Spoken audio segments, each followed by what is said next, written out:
Okay, thank you. So, comfort or not to comfort, that's the topic. So if you look at these people, Aborigines in Australia, they're really facing a harsh environment. In the desert in Australia, it's very hot at daytime, but maybe you don't know, but very cool at night, almost freezing. And they're sleeping outside, nude. And Schulander in the 50s did research on these people and compared them with westernized people as controls.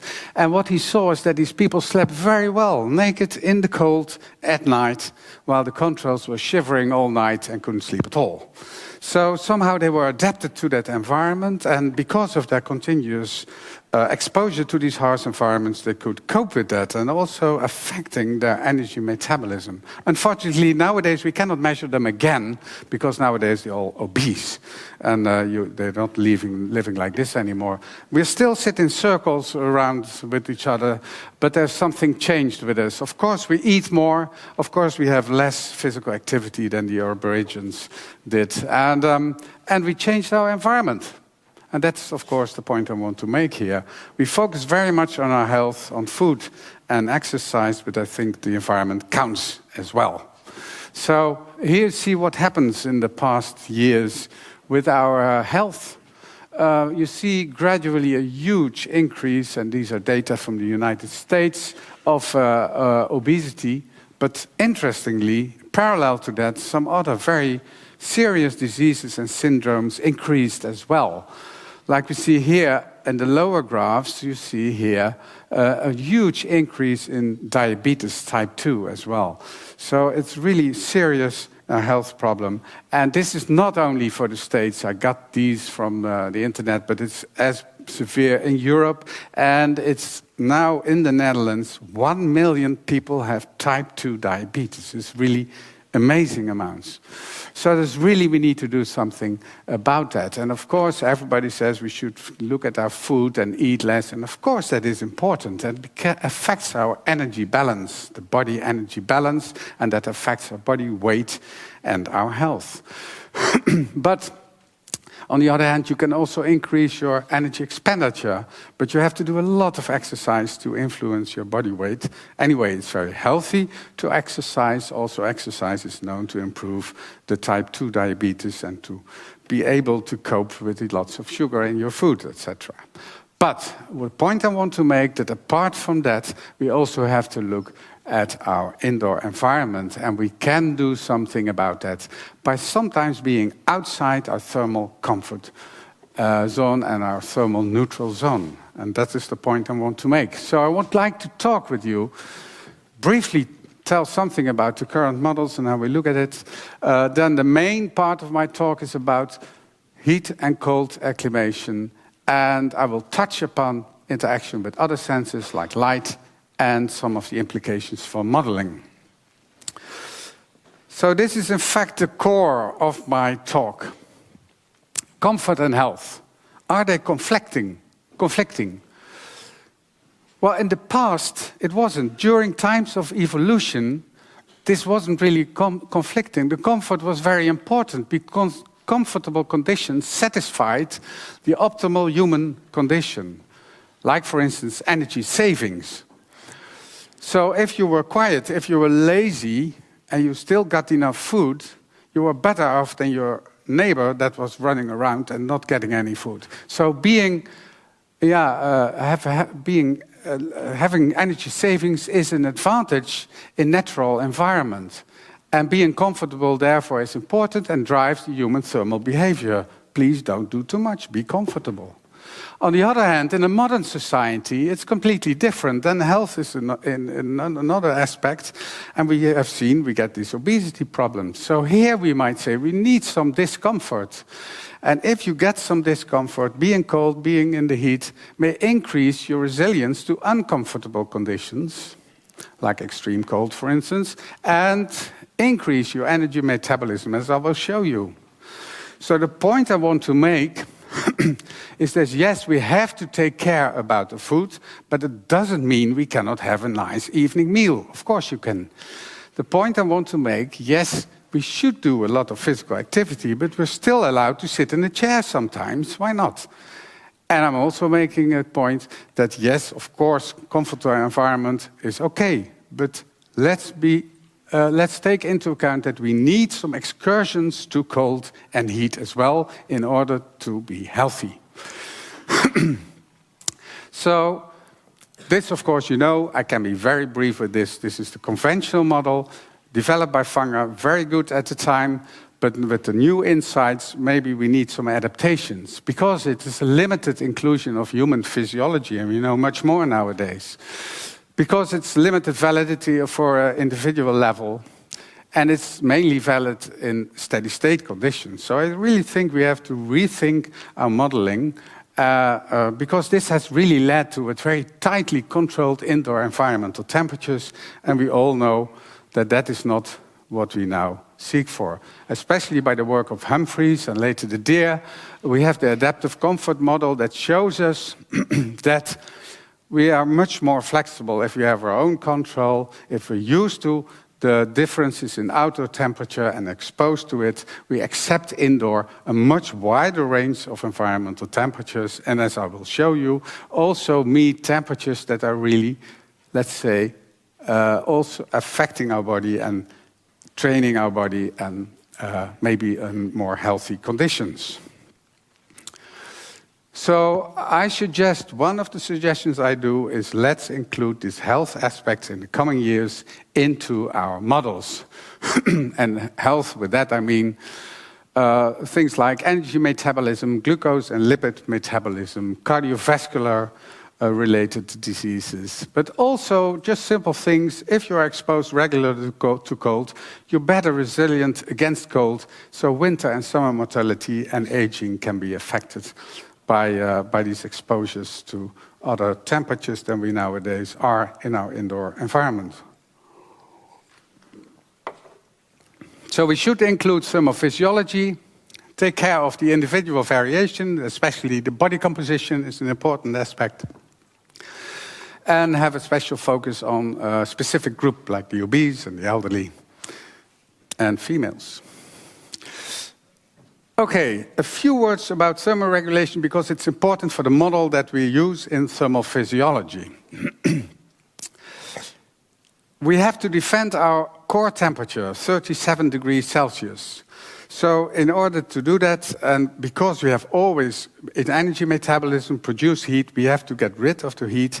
And in a cold environment, you have to be a little bit conservative to maintain the 37 degrees Celsius. So then we have vasoconstriction, and not too much blood to the skin, and not too much heat loss.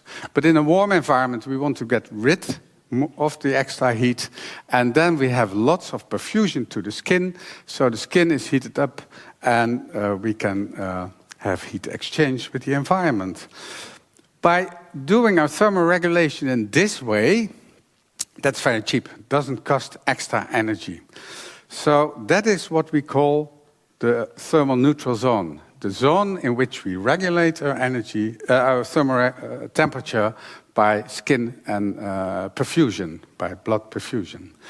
This is indicated in the green area here, and it's around 30 degrees Celsius. That is rather high, but this is for a nude human. So that is 30 degrees and a little bit around that. So that is our thermal neutral zone, and within that thermal neutral zone, somewhere lies our comfort zone. If you go to higher temperatures and lower temperatures, then you increase your energy expenditure.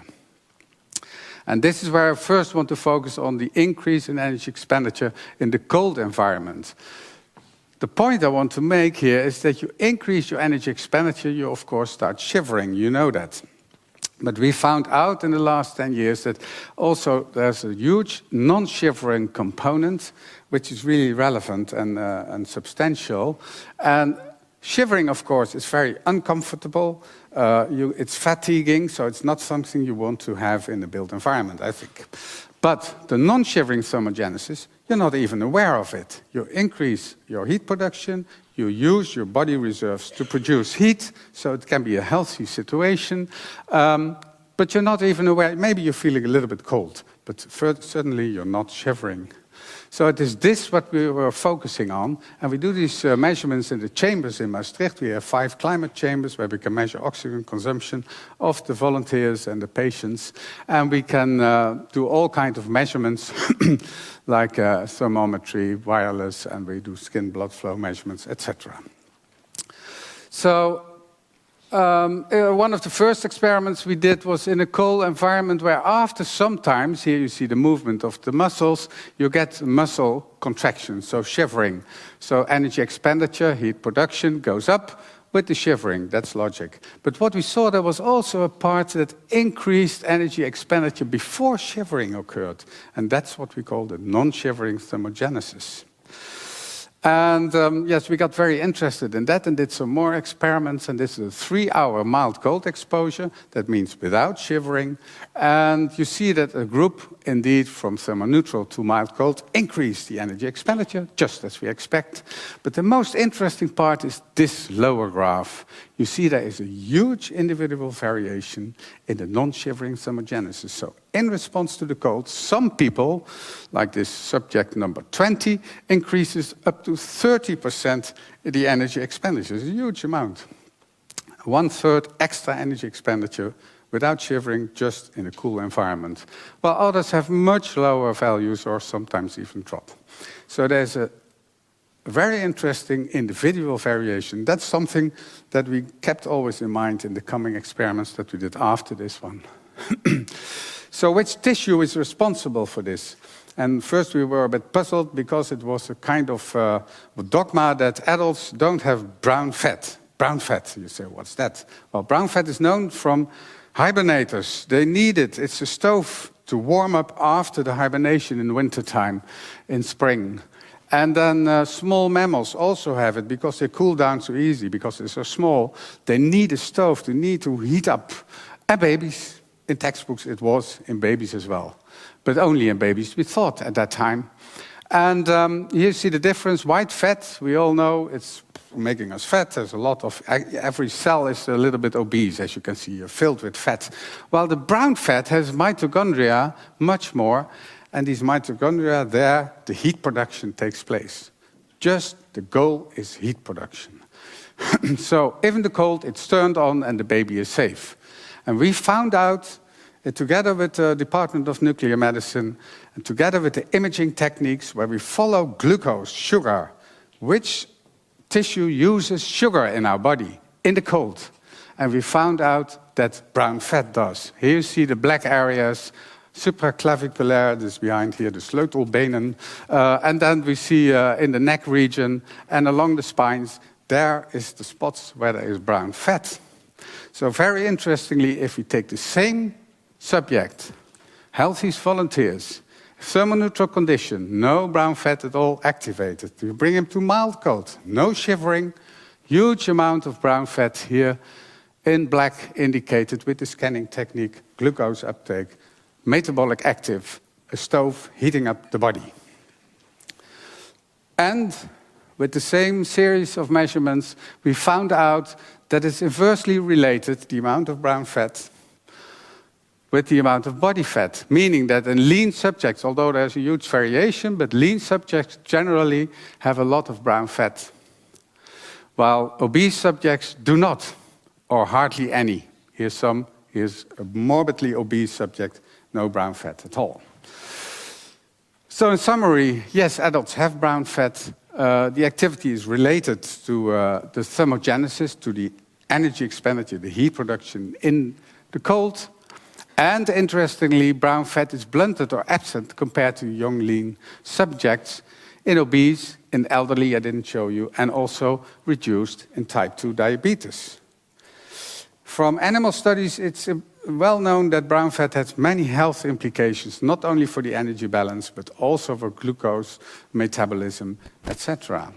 So it's interesting to find out whether in these subjects we can increase the energy expenditure, increase brown fat. So that was the next thing.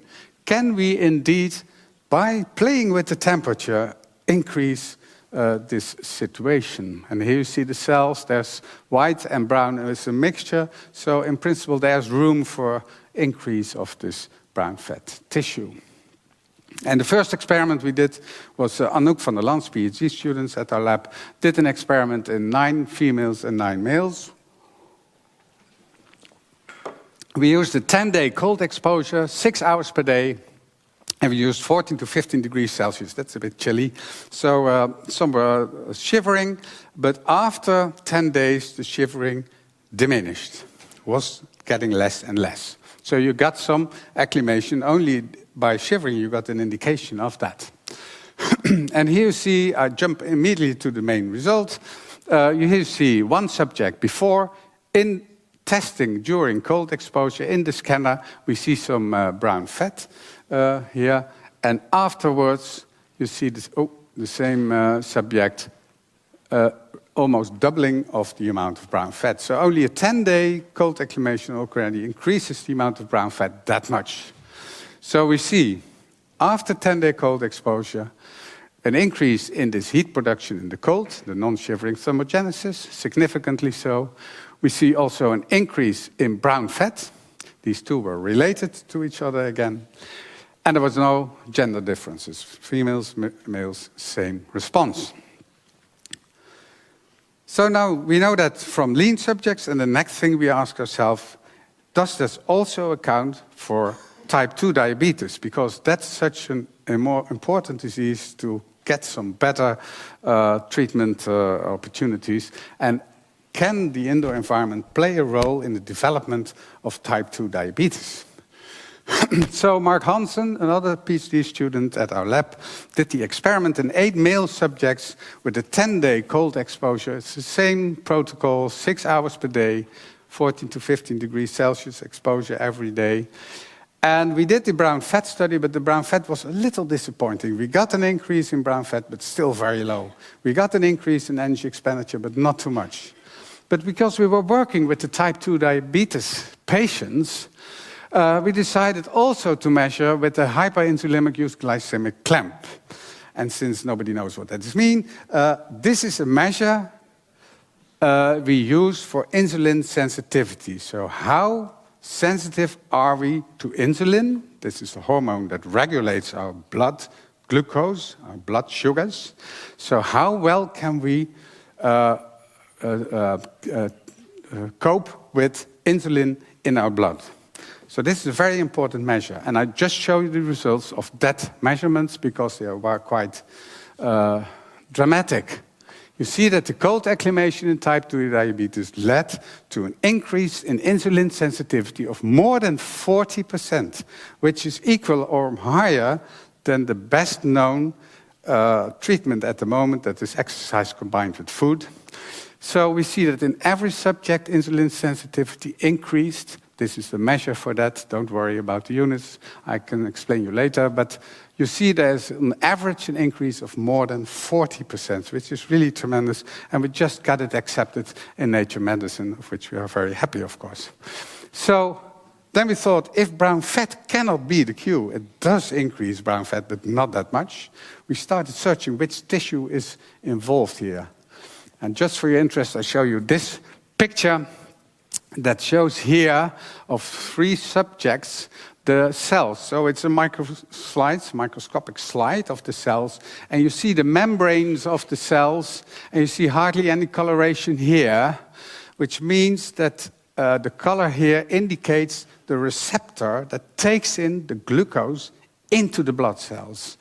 But after the cold acclimation, you see there's everywhere on the cell membrane are these receptors active, taking in the blood glucose into the cell and thereby improving glucose handling of the body.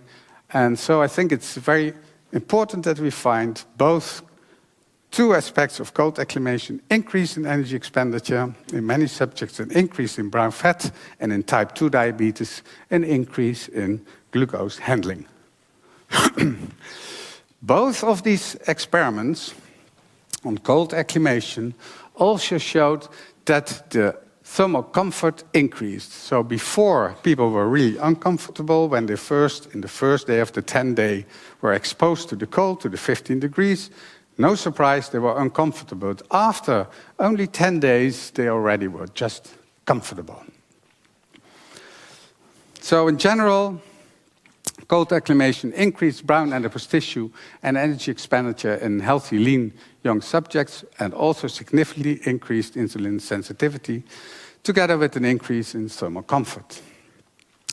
And now I would just briefly tell you something about our ongoing experiments. We were very much focused on the cold, but I thought, well, maybe the heat is also interesting to have a look at that. And Hanna Paludinski is doing experiments now on thermoregulatory behavior and physiology during, before and after heat acclimation. So it's really a mild heat acclimation, and I will tell you something about the thermoneutral zone and the very first results we got so far. And we used a protocol that was developed by Lisje Schelle, who is unfortunately not here, but at least you can see her here. And well, what she uses is two protocols. One is a ramp upwards and a ramp downwards. And if we combine the measurements during these temperature ramps, we get these results. And this is subject, just an example to show you that we're working on it, and that there's again a lot of individual variation. One subject here, 30 degrees Celsius, again included, and you see there's in the heat and in the cold an increase in energy expenditure. While another subject has the same shape, but it's much wider. You see that the thermoneutral zone is much wider. So this indicates that there's also in this aspect, in the thermoneutral zone positioning and width, there's a significant individual variation. So this protocol is used by Hanna Paludinski to study the heat acclimation. And this is, again, just one example. We are working our way to the 22 subjects, and then we can be much more definite about the result. But so far, we see that this subject, before and after, it's a very nice thermoneutral zone indication. It's the first time these things are mapped in humans. And what you see is that before and after is almost identical in this subject. But what we also see on the right side, we have here the comfortable ratings. We see that before they were just uncomfortable, and afterwards comfortable. So there's a shift. It looks like there gets a shift in the comfort zone. So, yeah, to summarize this, we see that, yes, the comfort zone is somewhere in the thermoneutral zone, but with the cold acclimation, we see a shift towards the cooler environment, increasing our energy expenditure, increasing in brown fat, and still being relatively comfortable. And we see with heat acclimation, probably we will find the same results as well. Just to touch upon this aspect, we always focus on the temperature if we look at thermal comfort, but it can be influenced by light as well. There's some indication that it can, and Marije de Kulve works on this, how this affects our thermal comfort as well. So if you are interested, please go to the poster of Marije. She got some indications already that light indeed affects human energy expenditure under the same temperature conditions. It affects human energy expenditure, yes, with the same thermal conditions, but with differences in light. But please visit the poster. A final thing I would like to mention, because there's not much time to go into detail on the models, but one thing is important with modeling to take the skin temperature into account. Because here you see an example of an obese subject and a normal weight subject. There's a huge variation, difference in skin temperature distribution. And here you see the obese have the body temperature, the corpus is really lower compared to the normal weight. And that has to do with the tissue insulation. So body composition really matters if you want to model.